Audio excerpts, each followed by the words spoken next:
starting right now. Hey guys, I am live on Instagram, YouTube, Facebook, and LinkedIn. So good morning. I am going to give you guys a moment to join in. Psyched to be here. Glad it's Friday. My kids and husband have been out of town for the week. They've been doing this little trip, this guy's trip. And so right now they're just leaving Zion National Park and seeing the pictures. So cool, like such a beautiful place. And so I've been on my own. It's been very quiet around here. Like the dishwasher still only has like 4 dishes in it. Like it's very different when the kids aren't here, but also very quiet. And so I'm ready for them to come home. I'm ready for a little chaos. It's cool. It's funny how you get annoyed with it for a while. And then when they're gone, you're like, wow, it's really quiet in here. So today's my last day of, any mess that occurs just being mine, which isn't much because I'm a pretty clean person. So ready for them to get home though. I've been seeing all the pictures and I'm jealous and here I am home working, but that's okay. It's okay. Happy Friday to you as well. Hi, Michelle. Welcome back. Naya, good morning. All right. Not a lot of you out there at the moment. A few of you. That's okay. I will open a little bit. I want to talk about longevity. And this is kind of prompted because yesterday I did a summit with Dr. Benoit. She's lovely. And she's putting out a summit on longevity and how do we not only have longer lives, but healthier lives. And it's a great topic because when I look at our current medical system, they're promoting length of life for sure. People are living a long time, but they're miserable. They're sick and miserable. So the medications that they're getting are just prolonging the inevitable, but they could be disabled or, have a lot of pain and side effects where they're not enjoying their life. And to me, longevity means living a full and vibrant life, however long that may be, right? For me, I'm more interested in being active and healthy and loving my life than I am the length of my life. Hopefully it's both. But we had a conversation about what are the things that you need to do in order to start to build that longevity bank. And last week, I think it was last week, maybe the week before, we talked about health as a bank, right? It's like we all save up for our retirement or for something we want to buy, and we put a little bit of money away every single day. But we don't do that with our health. We tend to go big or go home, right? We're like, okay, I'm going to sign on in 6 months. I'm going to put all this into it. I'm going to go full bore, and you do everything right. You start to feel better. And then what? You stop, right? Because it's too hard. We can't manage it, whatever it may be. I'm like eating my breakfast while I'm here, guys. Sorry. So we can't sustain, and then we quit. So we see a lot of yo-yo, right? A lot of up and down. Are we solid on Instagram? It just looks really slow. Huh? Can you guys give me some hearts or something or otherwise? Because it looks like it's like kind of like frozen or something. Maybe it isn't. It just looks weird. So give me the heads up if we're okay over there, because I think it might be like stalled. I still have like a notification that I'm going live and I've like already gone live. So anyway, tell me if we're not moving like we should. Anyway, so we save up for things that we want financially, but we don't necessarily save up for our health. We just go all in and then we fall. And I think if we start looking at health more like a bank, more like we put a little bit away every single day, what are the little tiny things that you can do every single day that put a quarter for later, so that your life not only has longevity in years, but also has vibrancy and you're able to live that life. I don't want to be 95 if I'm stuck in bed. Like, I'm not interested in that. I'd rather go at 75 and be, like doing everything I want to do than not, right? And so I think we need to start to change our perspective on this, because current medicine and the things that now we're working, okay, I see it moving now. Current medicine, the problem with the current society is they're just extending life, but not extending our health or our ability. So some of the things that we talked about yesterday that I thought were really important. So I thought I'd bring them up to you. Okay. Number one, and this comes down to stress. It comes down to stress management. It's one, where are you trying to go in your life? And two, do the things that are holding you back really matter? Are they things that you really need to spend your energy doing, right? So why go all out on something if you can do a little bit every single day, like breathing, like choosing a nutrient-rich meal, right? Maybe changing perspective on the bad day. We're a society that's very quick to blame, right? If it's something that doesn't go our way, it's their fault. So-and-so ruined my day. So-and-so ruined my day. Well, here's a news flash. Nobody ruins your day but you.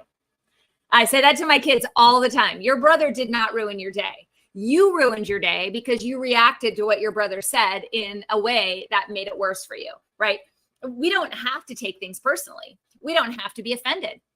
We could just not be. We could just say, yep, that's their deal, like not mine. You know, they're obviously having a bad day, not my problem, right?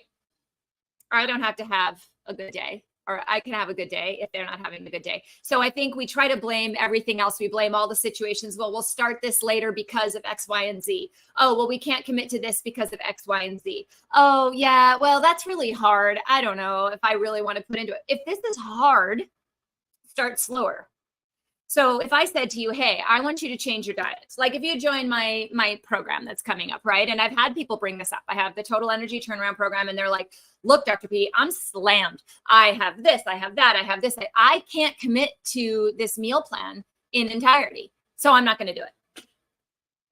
And my answer is, wait a minute. Don't do it in entirety.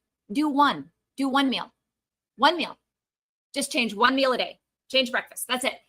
You don't have to do it in entirety. Start with one, because I'll tell you, if you're waiting to do it all perfectly, you're going to go longer without doing anything. And when you do longer without doing anything, that will then impact your longevity and your health. You're not putting the money away. It's like, well, I'm going to choose to buy a new wardrobe instead of contribute to my IRA, right? It's great right then because you get the new wardrobe, but later it may not fit. So then you wasted that money. So if you think about it in that way and you say, look, we don't have to do everything perfectly. And if we stop having this idea that it's like this all or nothing, we actually extend our lives tremendously. So that was one thing, breathing, one small change a day, and just really looking at all of these things around us. Do we have control over it anyway? And do we have to have a bad day? Do we have to let someone else take away our time? We don't. And we shouldn't. You know? Michelle says, for me, if I do tiny steps, it lasts longer than if I do all or nothing, even when I do it all. Exactly. You know, and we're a society of yo-yos, right? We yo-yo diet. We have all these trends. Oh, so-and-so's doing it. We're going to hop on board and do that. And here's the thing. It never works. You can ask all my clients that have worked with me for years that started with that type of thing where they're like, I'm going to go all in. And then they fell. And then they were like, Dr. P, no, I can't do it. I can't do it. I'm like, whoa, hold up. Let's start slow. They went slow and now they're healthier than they've ever been. And they're still not maybe doing everything, but they're doing enough. And their numbers are changing and their lives are changing and their outlets are changing and things are changing because they're actually making a conscious effort and they're making it doable, right? You have to make it doable. Otherwise, you won't stick with it. You know, I mean, New Year's resolutions are a great example of this, right? It's like, oh, I'm going to go to the gym for 6 weeks. And then all of a sudden you don't go to the gym anymore. You know, what if you just did 10 minutes every day while you watch your favorite show on TV? You did, you know, planks, you know, some Pilates type stuff, some stretching. What if you put in some good music and went for a walk? Or what if you danced when you clean the house instead? That would be easier to maintain, right? And then you did it more often every single day. Right. And eventually it may get you to the gym or it may get you to a regular workout program, but at least you're doing something. Right. So I'm going to go to your questions because I see some coming in. If you're new here, please start popping some questions down. Happy to answer them. But I do have, it's a little early. I don't have all the info yet, but I do have a challenge coming up, a little challenge experience for you guys in September. It's free. But it'll give you a little taste of this every day. So it's 5 days and every day you just have something small to do, just something small. And I'm going to show up live every single day and I'm going to encourage you and I'm going to take questions and we're just going to practice this idea that we don't have to do everything perfectly and all at once to get an impact. Sometimes just a few minutes a day has a better outcome than trying to do it all. So I want to show this to you guys. So we're going to do that in September. In fact, if you want to put it on your calendar, it's the second week of September. I think it's the 12th. Is it September 12th, September 13th? For that week, there's going to be a challenge. right? It's going to be fun. We're going to do it together. And yes, one of the days has a little bit of dancing. Are you guys scared of that? You don't have to do it all, but I'd love it if you did. I'd love it. And it won't take much time. That's the goal. Health should not take tons of time. It should actually be fairly easy once you learn the tricks. You just have to learn the tricks, right? And it starts with committing to yourself and not letting other people stop you from doing what you need to do. Yeah? You look forward to it. Awesome. I'm psyched.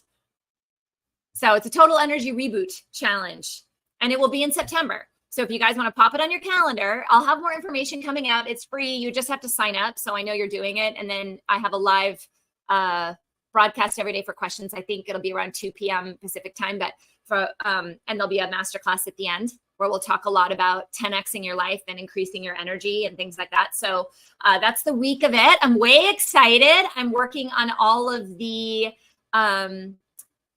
materials for that right now. And it's actually a ton of fun. Like, I think it's going to be a ton of fun. So I'm glad you guys can't wait.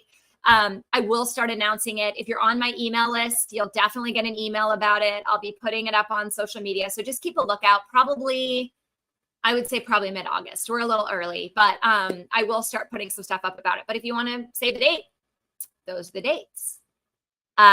So anyway, I want to look at some of these questions. I see some. So now we've got more people here. So welcome.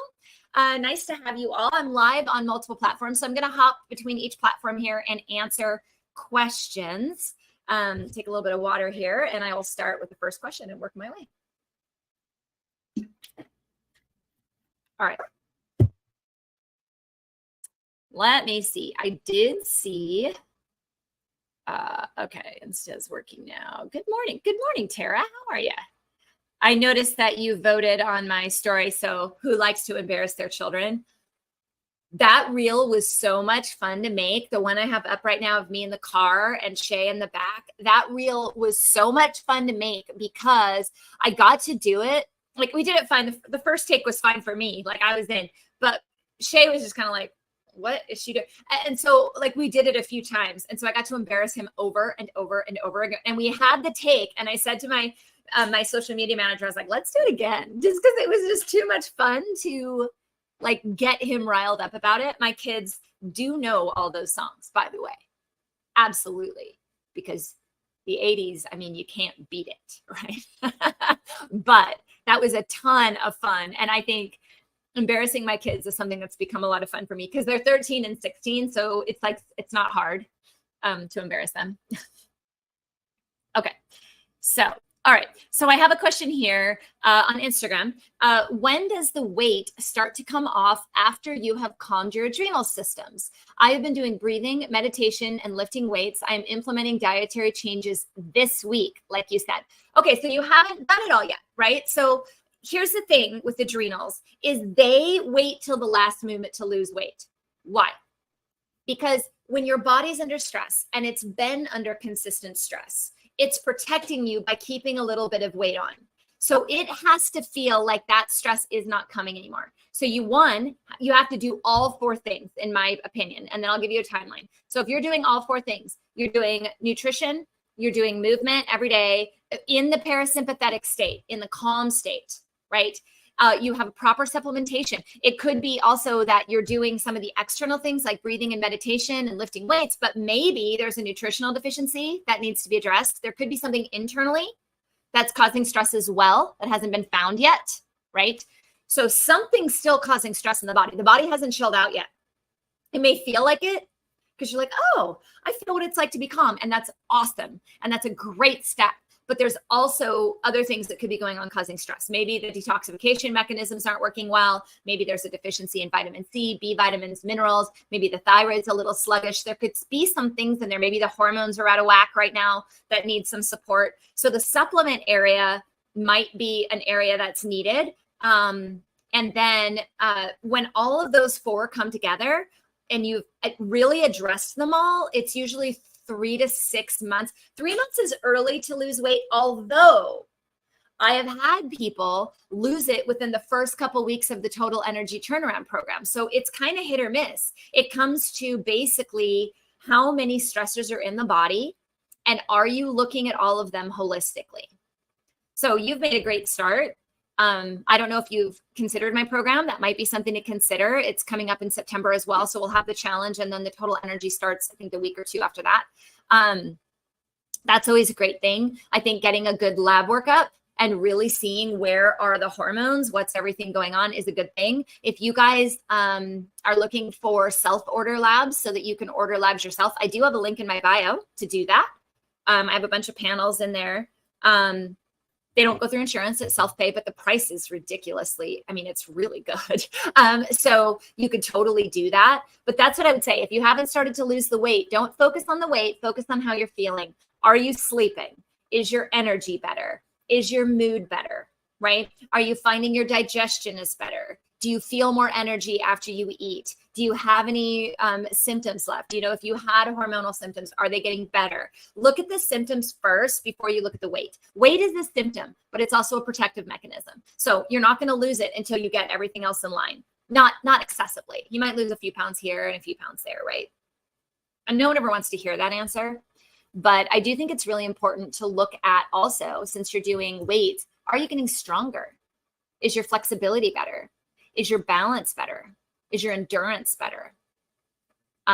We tend to get so focused on a number, and we need to also give ourselves credit for endurance and strength and flexibility, because that's what keeps us alive longer. When we talk about longevity, I know that a lot of people say, well, obviously you want to be of a healthy body weight. Yeah, but you also need to be strong. You need to have muscle mass. So, all right. I love my pound class, drumming and cardio. That's awesome. I did a cardio hip hop class last night, and I'm a little out. All right. I saw a bunch of questions on Facebook. Keep them coming on Instagram. I'm coming back to you. Okay. Didn't forget you. All right. Mary's asking about a tick bite on lower back by spine. It's been 2 months. It's still sensitive and still a spot. Any suggestions? Also, did remove the tick and put charcoal on it afterwards. I would see a provider, especially if it's still there. You're still having a sensitivity, especially because there's always chances of Lyme and there's chances of infection there. So I don't know if you've seen a physician for that. I would definitely look in the functional medicine realm, in the Lyme disease realm, in the tick-borne disease realm. That's not my realm, but there are so many specialists out there that do that, especially if you're also noticing fatigue or you're noticing new symptoms that weren't there before. It should not still be tender to the touch. So that would be something to take a look at, sweetheart. Okay. When I hear music or around music, I have to move to it. Yeah. I was at a conference, right, recently, and I danced because we play music, and I karaoke'd and did whatever, because that's just me. And they said, one girl came out to me afterwards and she goes, okay, she goes, I look so silly when I dance. How do you dance? How do you learn how to do that? And I was like, well, I can teach you that really quickly. And she was like, really? I'm like, yeah, it's actually quite easy. Do you guys want to know too? Give me a thumbs up if you want to know too. Let me see if I have more questions here.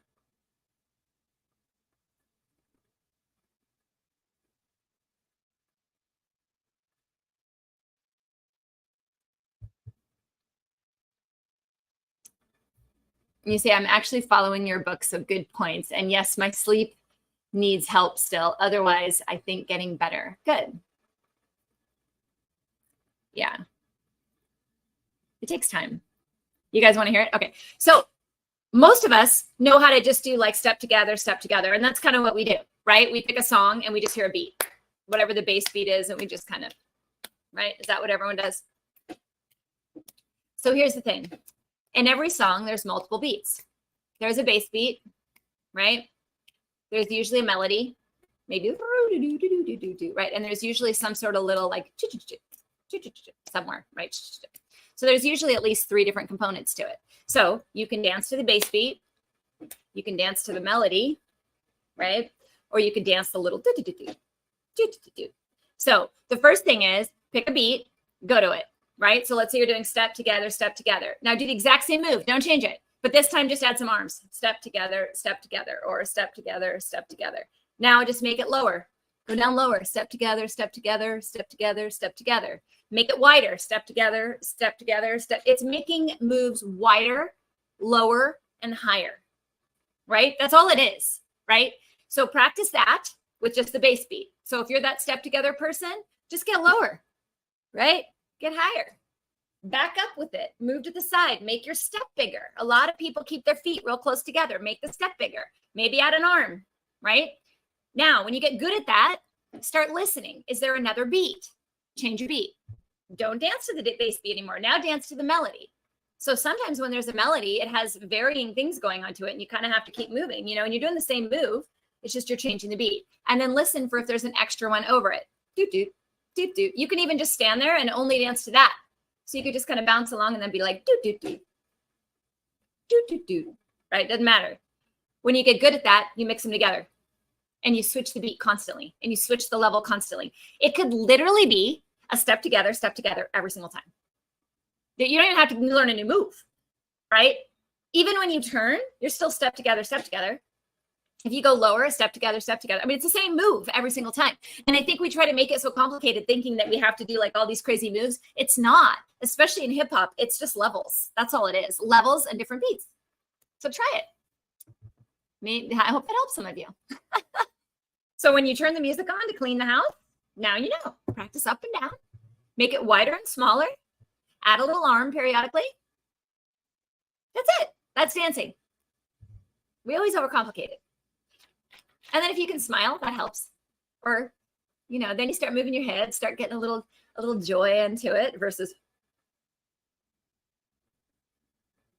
same move. Looks way better when I smile, doesn't it? Right? There you go. There's your little dance lesson for the day. Okay, I got more questions. See? Pass the time by just dancing. I haven't had dreams in a long time. Recently, I've been dreaming and feel more rested. How important is it that we dream? I actually cherish dreams very much because when you're moving in and out of depth of sleep, there is a state of dreaming. Now, we don't always remember them. Sometimes you'll wake up and remember them immediately and then forget them, and that's okay. But if we're having dreams, I do believe that we're having better sleep. I find I have better rest at that point. I want to go back to sleep to finish my dreams often. Do you guys ever do that? Hey, Steve, there's an article on drpingle.com about sleep. I want to say, I think it's called Sleep Something, but it actually goes through the different stages of sleep and talks about dreaming and the importance of dreaming as well. I love dreaming. And funny, I dream about my parents. My parents come to visit me in my dreams all the time. Like I get really sad if I don't dream. I feel like I haven't seen them. And ever since they died, I've dreamt about them. And it's not stuff that in the past. They're like with me. Like I went shopping with my mom the other day in my dream. I mean, we picked out furniture and I was dreaming. Could have sworn I had lunch with her, and she's been gone 8 years. My dad's been gone over 20. And he'll just show up and we'll have a conversation in my dream. And I still to this day believe there has to be something there. And I cherish it. I cherish every single moment of it. When I talk to my kids, my older son doesn't dream, or he says he doesn't. He doesn't remember it. I think he does because he sleeps like a rock. I just don't think he remembers it. I think some of us are just more in tune with remembering them. I actually had some dreams this morning. There you go. There you go. You guys are quiet today. No more questions? You just enjoying me teaching you how to dance or what? So I have a funny story. My family's making fun of me. So like maybe a month ago, might've been a month ago, one of my bloodhounds was outside and she caught a pigeon and broke its wing. And I saved it. I got the pigeon. I put it out front. I know some of you are like, pigeons. This pigeon was healthy. We don't have a ton of pigeons here. She obviously had hurt her wing and her foot. She couldn't walk. So I thought she had broke a toe and maybe hurt her foot. So I put her in the front yard and, figured she'll heal up, right? And then fly away. And she healed. It took her about 2 weeks. And now we own a pigeon. And now she lives in our front yard. And her name is Millie. And every morning she walks over to my fountain and she drinks out of the fountain and she lives under the palm tree and she's just made herself at home and her name is Millie. My kids make fun of me because they think, oh, great, we have a pet pigeon. I'm like, well, whatever. So I was reading about that and I don't know, there is one, is Eli here today? I know he would probably have this, but I was reading about that, and there's this huge spiritual connection to when a pigeon adopts you. Supposedly there's some sort of spiritual connection to that, which is funny. And it kind of ties into our dream conversation, right? And I was like, well, this is interesting. Apparently this bird has adopted me. She likes me. She doesn't give me any trouble. I can walk around the front yard and she just looks at me, you know, and she's totally cool. She doesn't run from me or anything. There's been a couple times she's fallen down into something and I just pick her up and put her back and she's like, cool. Her wing is still broken. It never healed, but her foot healed. But she can't fly. So I have a feeling I have a pigeon forever. But yesterday I will open my front door and there's a baby bird sitting on my doorstep. Just looking at me. I'm like, really? This is weird. So took the little baby bird, gave it a little nest, gave it some water because it's blistering hot outside right now, and thought, okay, well, maybe I've inherited a bird. Well, this morning the baby bird had flown away, so the baby bird is okay. But I just thought, isn't that weird? Do you guys have animals that just show up on your doorstep? I still think it's somebody trying to say hi. I still do.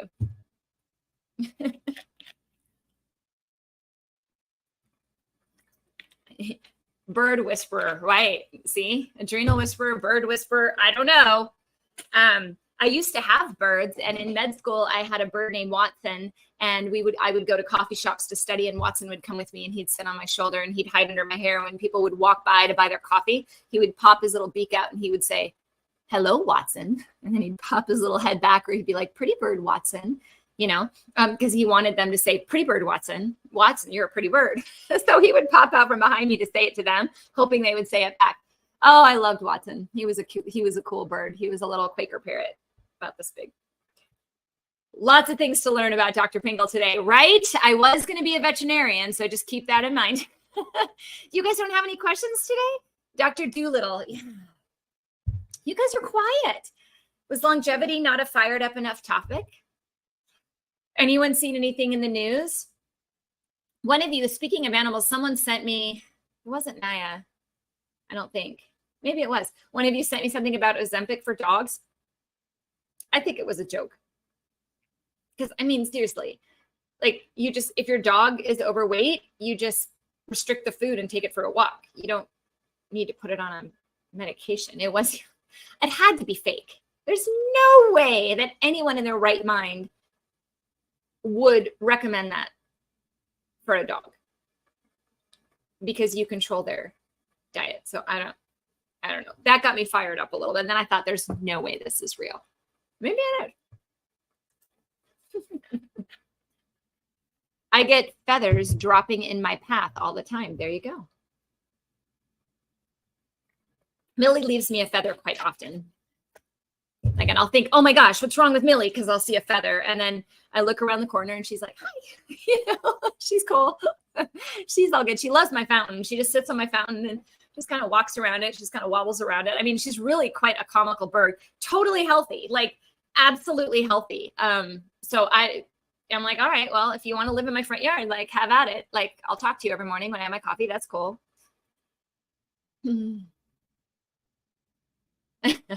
Pet parrot that cried when Big Brother was picking on me. Oh my gosh, how fun. I truly hope it was fake. It's absolutely absurd. Yeah, absolutely, Naya. Okay, here's a good question. Okay, how do you build your endurance back after hysterectomy? I've struggled for a year. Just getting back to where I was prior to surgery. I guess I have more questions on that. I did have a hysterectomy. I got my endurance back really quickly. So I don't know if it was just some of the preparation I did going into the hysterectomy that helped me do it, or it was just that I got up and I pushed through it. And I think sometimes you do have to push through it. So I guess first question is, did they take your ovaries and do you have any hormone? In my case, I still have my ovaries and I still have my hormone. So that's one question. If not, if you're finding that you can't recover and your hormone levels have plummeted, and you also, because you were asking about adrenal fatigue earlier, are having some adrenal fatigue, that might be a good case to do some low dose bioidenticals at that point. I think also, everything's gone. Okay. Also, the strength of your pelvic floor matters quite a bit. So there's a lot of strength training that needs to be done. in order to produce that energy. I would suspect if it's been a year, it may not be directly related to the hysterectomy itself, and maybe related to some of the adrenal issues, maybe hormone issues, maybe nutrient deficiencies. You were also saying, I think you were also asking about weight and, not coming off after doing those things. I would suspect there's an internal stressor somewhere. It's not maybe necessarily the hysterectomy itself, but there's an internal stressor in the hormone system or in the nutritional system somewhere. And when you find that, it may be a total game changer. I mean, that's what I do, right? That's what I do. People come to me and they say, okay, Dr. Pingle, I can do all these things. I can, meditate, and I can exercise, and I can eat right, but I'm just not getting where I need to go. And that's where I go in and I do the investigation on what's the internal stressor, what are the supplements that need to be taken, what are the replenishment that needs to happen in the body. If you're working with a trainer, your legs are weak, there's probably an internal stressor there. There's a nutritional deficiency somewhere. Something's missing. There's a piece of your conveyor belt that's producing energy that's missing or blocked. Could be a detoxification pathway, could be a lymphatic pathway, could be simply a little, helper nutrient in the production of energy. Right? Could be that the gut health is not up to par. So you're not absorbing from your food that you need to.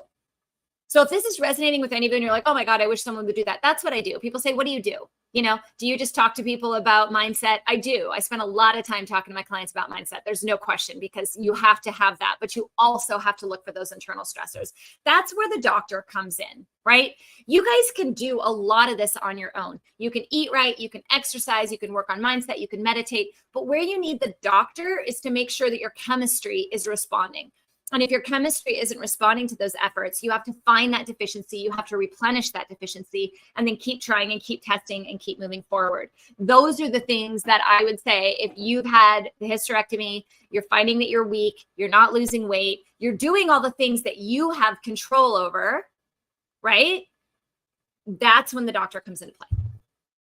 Because there's a lot of things you can't see without someone like me. It doesn't have to be me, but I mean, without someone really taking a look at it. Does that make sense? So your pet parrot was named Pepe Lamoco. Mine was Watson. I had a little cockatiel in college named Hogan. I loved him too. He was such a doll. And one day, I think I didn't have his wings clipped, and I think I left the door open and he flew away. And normally he wouldn't have, but I don't know what happened. And I was devastated because I missed my little bird. I can't have a bird now. Well, with the exception of Millie, because she's in the front yard, because I have bloodhounds. My bloodhounds kill birds. That's what they do. So at the moment, we don't let the dogs into the front yard unless we know Millie has, gone out into the driveway or something, which she does. Sometimes she walks around the property and things like that. But I can't. There's no house bird going on around here with the bloodhounds. So you guys are quiet. No questions today? And I'm glad you're excited for my challenge. I'm psyched about that. Keep a lookout. I'm trying to think of anything else to announce. I have so much going on. I've been doing a ton of podcasts, summits, a lot of guest appearances on things that are going to be rolling out over the next couple months. So I've really been enjoying that. Had some great conversations with some really awesome people. And so I'm psyched for all those to come out and share them with you. My wolf dog is also a destroyer of birds. Yeah. It's not uncommon for Emma to find a nest of baby birds. And we have a bunch of lovebirds in our palm tree in the backyard right now. And I'm praying they don't fall out of the tree, because if they do, she will get them. Most of the time they don't. They usually do pretty good. The mamas come and pick them up or something. But yeah, I know. So those of you just joining in, I'm caught up on questions. So if you're like, I have a question for Dr. Pingle, this is the time to throw it out, because I don't have any in the queue. I caught up. I'm on a roll. Yay. If there's another topic you guys want me to go off on, throw it in there. I'll tell you my opinion on it. Recovery from ankle surgery. What are the best supplements? Supplements are interesting with that. I would say, obviously when you have ankle surgery, there's some actual repair that needs to happen there. For bruising and such, I tend to use arnica. Usually magnesium needs to be involved because the muscles around it will get really tight. You can do that topically. You can also do that orally. I would say probably some sort of collagen or some sort of strengthening for tendons. I think physical therapy is really important if you have a good physical therapist. There's definitely a lot of research in not my area of expertise, but a lot of like cold plunge, hot plunge, things like that. Water therapies you can look into. I know there's more. Some may even suggest things like PRP and platelet-rich therapy and prolotherapy for healing up the tendons. I guess it would depend on the extent of the injury. Any ways to lower cortisol in the evening? Mine is high. Yeah, absolutely. So the best way to do that, and this is talked about in my book, we do talk about it in my program as well, is using certain herbs and amino acids that help lower the cortisol response at night. A great blend for this is my total stress support. I do, it's way up there. I'm not going to grab it right now, but I'll grab it.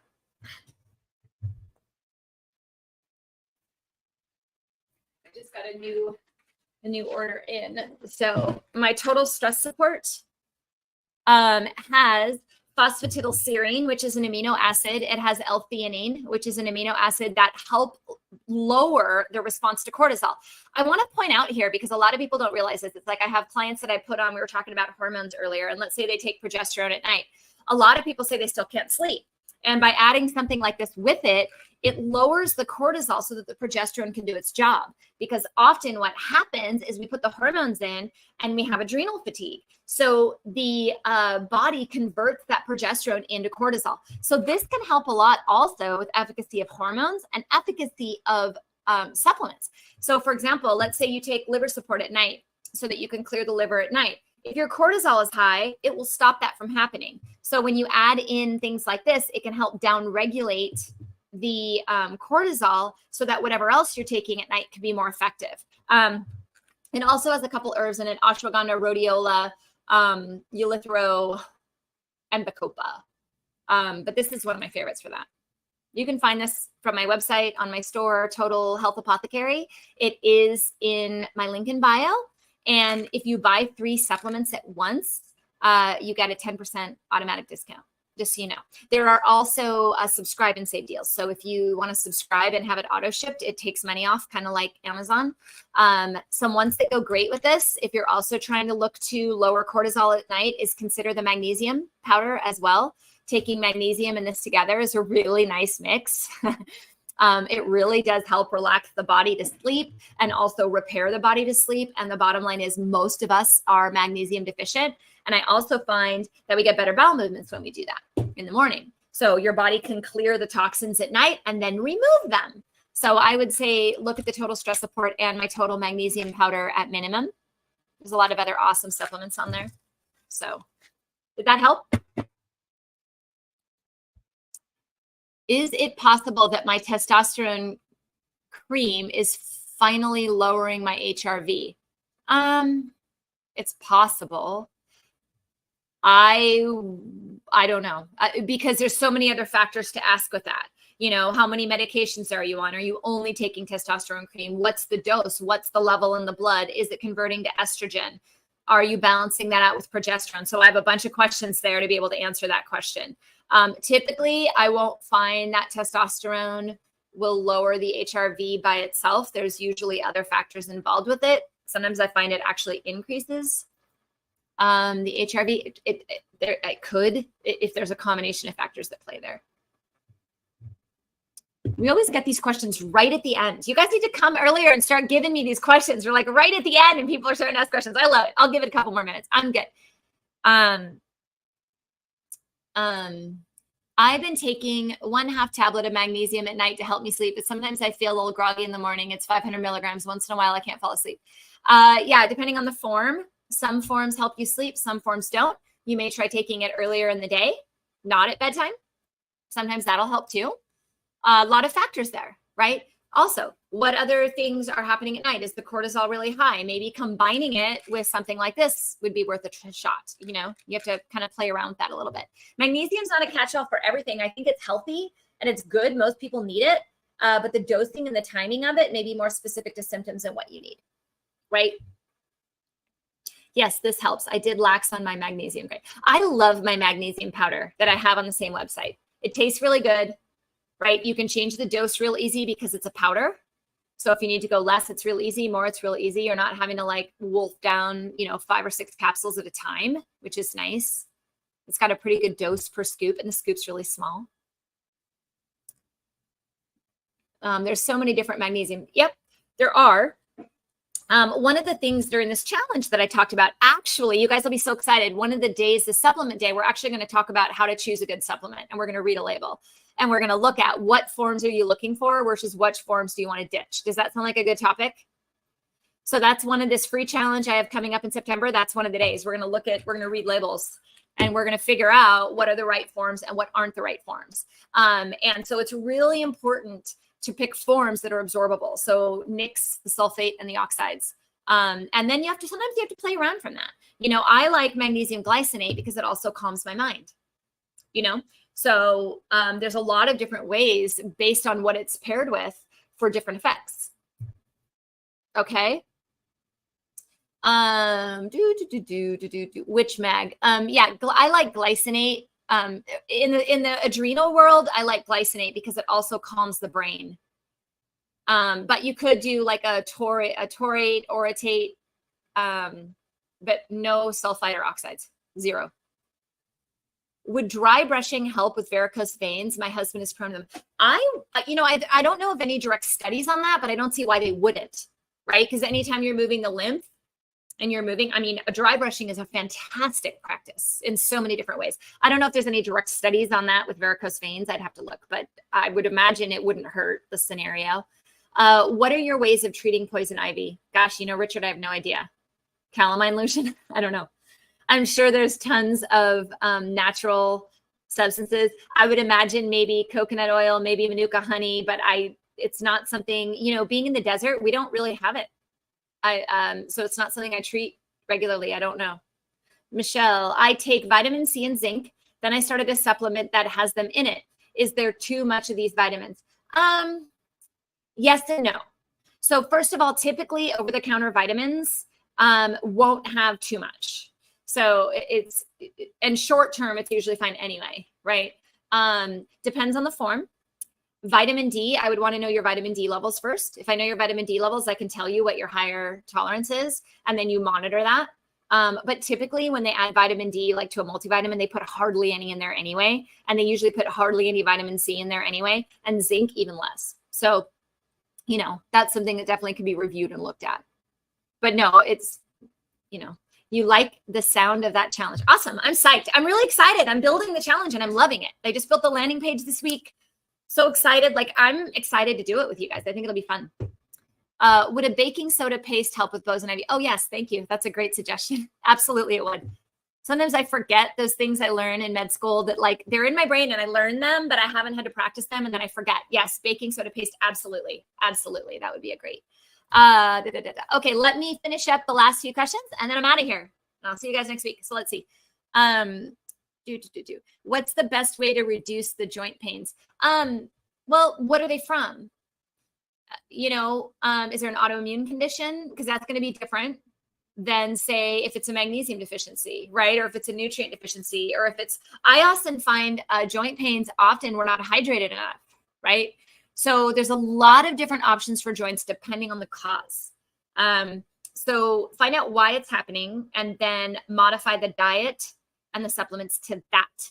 So if it's just a standard osteoarthritis, there's a lot of research on reduction of sugar and improvement of joint pain, which is a great one.